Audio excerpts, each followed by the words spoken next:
All right. Spring break 2014, Indiana University women's golf.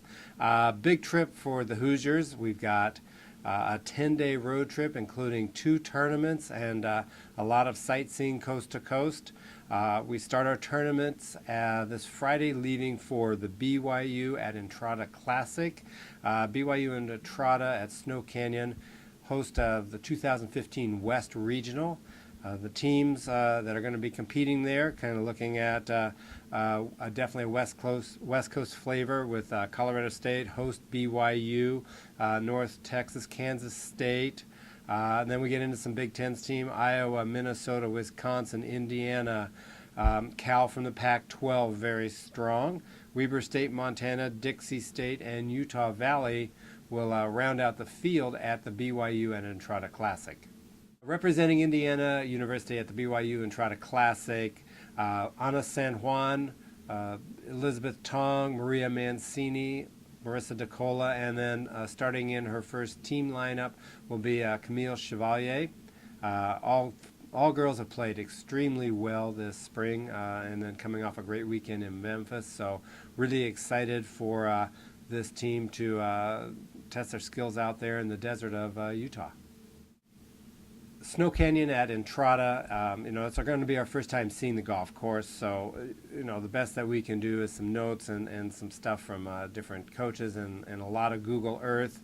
What we do know about the golf course is huge sweeping greens, lots of undulations, great resort course, very scenic. It's going to be one of those courses that a lot like the Pete Dye course down at French Lick, where it's visually probably a little bit more intimidating off the tee than it really is, looking a lot more narrow from a tee perspective than the fairways are as wide. So I think the keys out there are going to be mainly number one, especially on the 36 hole day, keeping ourselves hydrated. We will have elevation, we will have desert air, we will be in dry conditions. So hydration, nutrition, all that stuff that we talked to the girls about is going to be very, very key. For success, definitely on the 36 hole day, and then following up on the 18 hole day.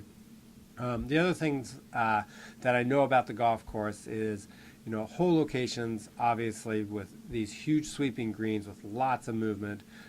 Positioning is going to be very, very important. Putting the golf ball on the right side of the fairway to give you the correct angle to the green and the hole, so that you can put the ball so that you're not necessarily putting across slopes, down slopes, and all that sort of stuff. So a good golf course, a very fair test. I think there are probably some low numbers out there, and looking forward for the girls to tee it up in Utah.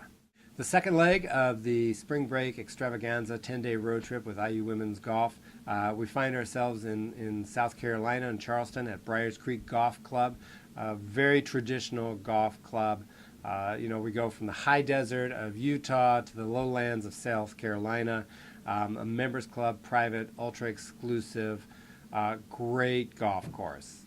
Absolutely phenomenal golf course. It'll be our second time playing. Last year the weather was a little bit challenging, but this year it's looking pretty good. The strengths of the golf course are it's set in an environmental area, so you're playing through a lot of natural marshes and different things. Pretty generous landing areas. Greens were super quick with a lot of undulation. I don't expect that to be too much different this time around. Probably the biggest key to success at Briar's Creek was angles. That's the big thing that I can say that I think this trip is going to be about. We're going to see it in Utah a little bit, but definitely with our knowledge of Briar's Creek, putting the golf ball on the correct side of the hole is really key to getting the job done. The greens are pretty big. They have a lot of ridges. They have a lot of slopes. So if you find yourself on the wrong side of the hole here, 3-putts are very, very easy. So, our game plan going in is going to be make sure that we have a sound idea of where the hole locations are and where we want to put a golf ball relative to those pins. Briar's Creek field this year boasts a pretty strong field. We've got a big diverse field, starting with Maryland, obviously from the ACC, moving to the Big Ten. Penn State, Wisconsin, East Carolina, very strong. Texas Tech, Also perennially very, very strong. Tennessee, Chattanooga, Coastal Carolina is just one of those sneaky teams that seems to always play well, especially in the spring. Clemson, top 20 team there. Augusta State, South Florida. Then we swing back with Illinois from the Big Ten. Indiana, Eastern Tennessee, and Princeton will round out the field at Briars Creek.